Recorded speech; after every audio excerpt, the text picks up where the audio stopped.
Good morning! Thanks for joining me today. We're going to be doing part 5 of a 15-part series for the Millionaire Fastlane by MJ DeMarco.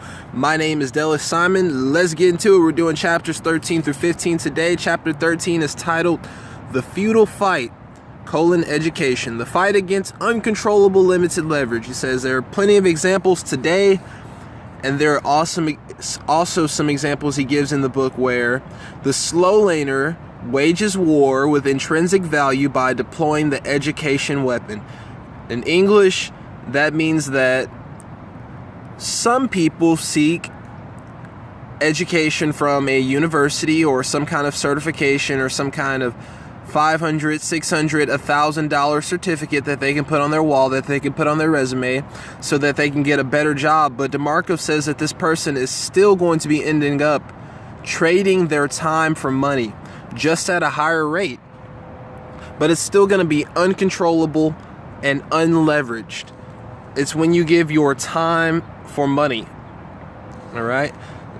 So he says that new opportunities do arise when you have higher education, higher paid education, and the pay is usually higher, but still the same trade for time and money. What we're trying to get at here is we're trying to break the bonds between time and money so that we have free time and we can generate income all the time.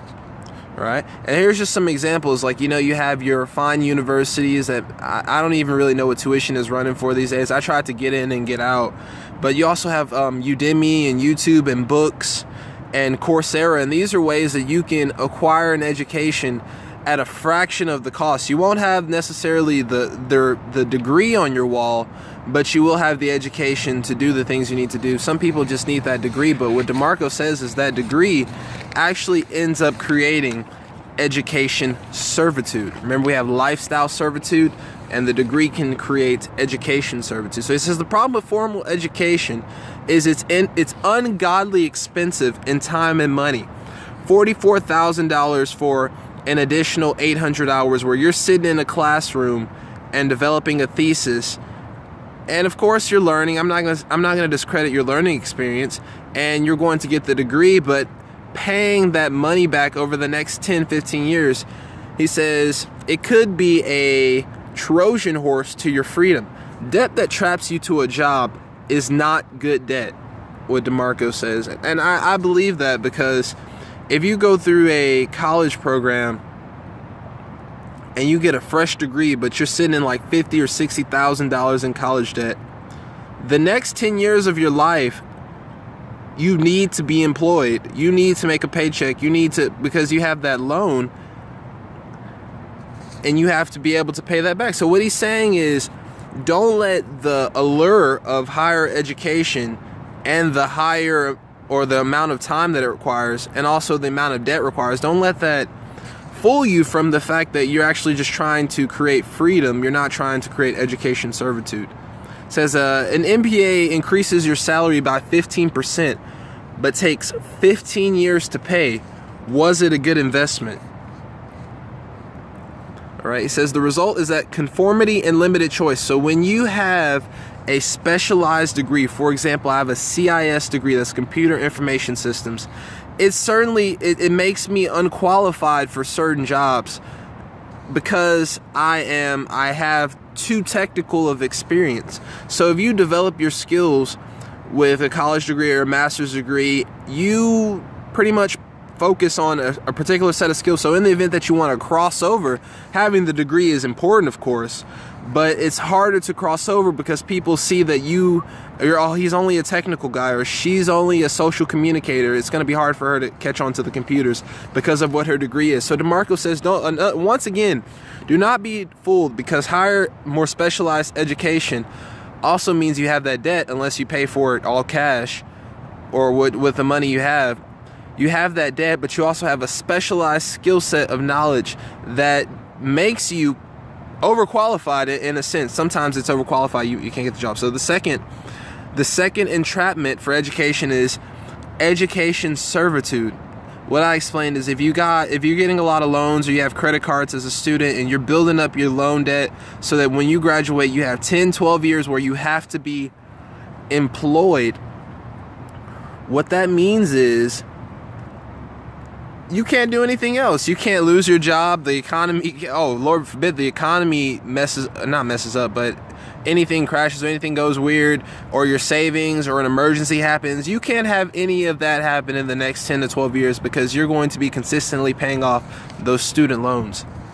That's chapter 13.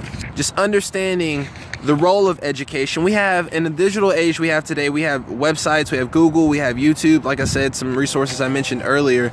We have an abundance of educational resources, but somehow the degree is still the way that seems like people just like, oh, I'll just get a degree rather than I'll learn everything I need to learn online. Because for some reason, the paper on the wall and the $40,000 plus, or maybe $20,000 plus in student loans is cool. Just understanding that the job you get, you will have to stay at that job because you'll have to pay off those loans. Let's go to chapter 14, which is entitled The Hypocrisy of the Gurus. What DeMarco presents in this book, in this chapter, is really interesting. He says that gurus and financial advisors, if you're in the class of gurus and financial advisors, you should leave class and request a refund because they're guilty of paradox of practice. What DeMarco says is these fine young ladies and gentlemen are creating products, infomercials, talks where they're presenting books and ideas that are not necessarily the route that they use to get to wealth, for example. Marco presents a do as I say, not as I do. So he gives the example of these two best-selling authors, by the way, and I've read both of these books. He gives The Automatic Millionaire by David Bach and Rich Dad, Poor Dad by Robert Kiyosaki. DeMarco says that these fine best-selling authors here are guilty of paradox of practice because they preach the slow lane, building wealth slow, cutting down on your expenses, saving 10%, 15%, investing in appreciable assets, especially real estate. They both preach this, but the way that they got wealthy was likely from their investments as well, but from becoming best-selling book authors and probably other deals, other partnerships and things like that. So DeMarco points it out that says, for anyone who's seeking a solution right now, anyone who's looking for millionaires or to learn how to be a millionaire, learn how to be wealthy or anything like that, don't fall into the trap of buying a program or a course or anything like that from someone who is guilty of just teaching the principles but not applying the principles to actually get their wealth. They're teaching the principles and they're using their product to sell to people, and that's how they're actually getting wealthy rather than saving 10%, investing in stocks and bonds and of that matter. DeMarco also presents the idea to be aware of broke know-it-alls, or people who don't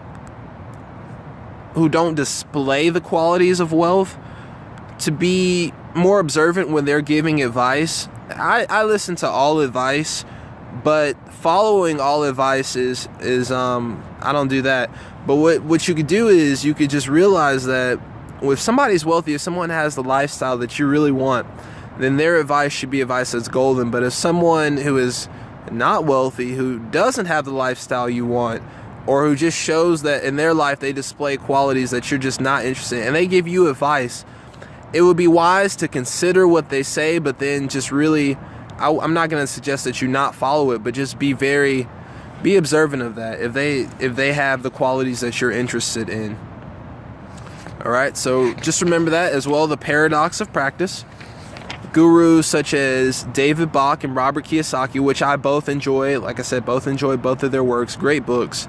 But their books became bestsellers, and they made multiple books after that, and they had deals after that. And this is the way that they advanced and became wealthy, rather than the way that they're preaching, which is to accumulate wealth one deal at a time or one paycheck at a time by saving a certain percentage. All right, let's get to the chapter 15, the slow lane victory.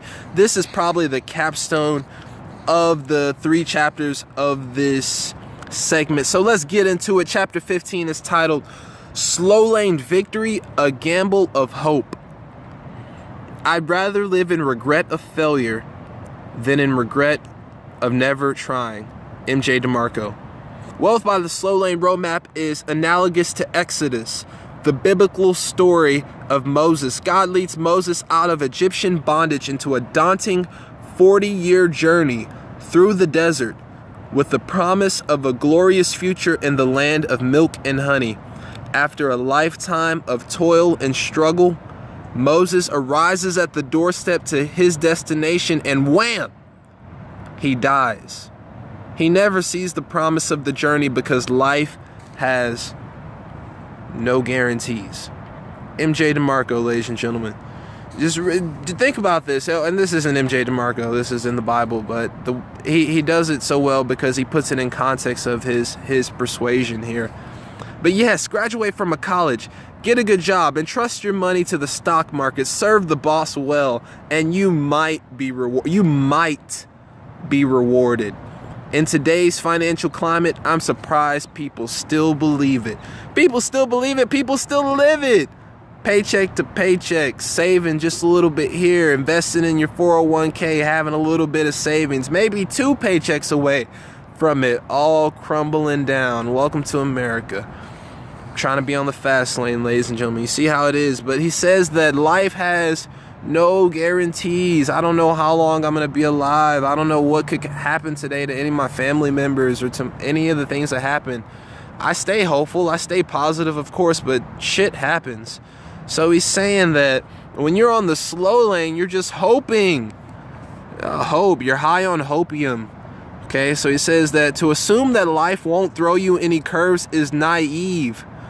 Okay, for the slow lane to even be an accurate roadmap to wealth, it assumes that life is predictable and forgiving. And we both know that life is super uncertain. There are 7 slow lane dangers. I'm going to go through them really quickly. The first one is the danger of your health. You don't know how long you are going to be healthy and vibrant. You can eat all the vegetables and the fruit you want, but something could happen emergency wise, so we just don't know that way. So when we're saving paycheck to paycheck, investing in assets that we don't really have control over, then we're just letting time kind of be the factor to grow our wealth.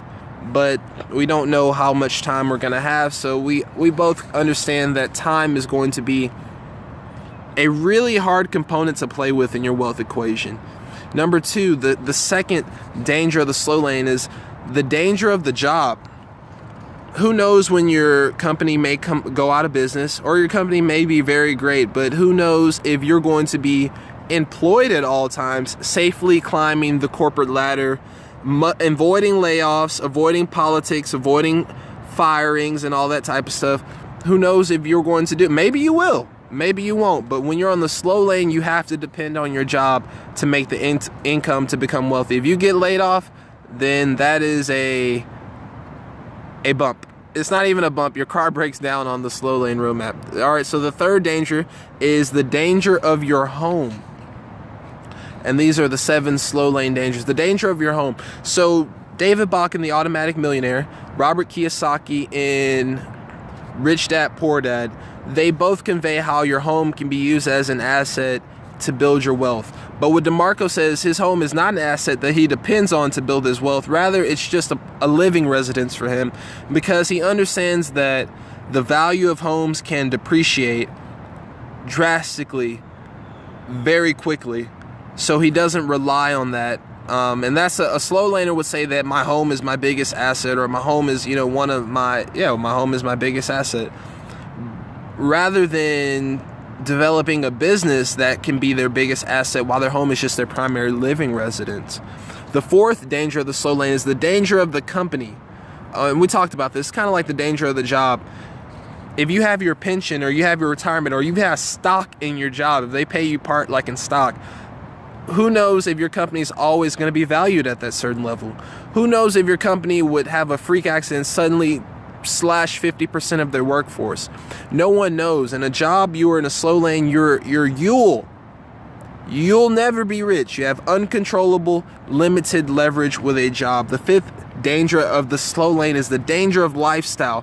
When you're on the slow lane, you can't spend lucratively. You can't go shopping on like a shopping spree. You can't go out on a really nice nightlife night because you're paycheck to paycheck. Or if you're not paycheck to paycheck, you have a little bit in savings, but you can't really spend that much. You have to pay attention to your expenses because your income is solely dependent on a certain amount, like a job rather than like a money tree where you can scale the income and then you can upgrade your spending because you're in effect making more.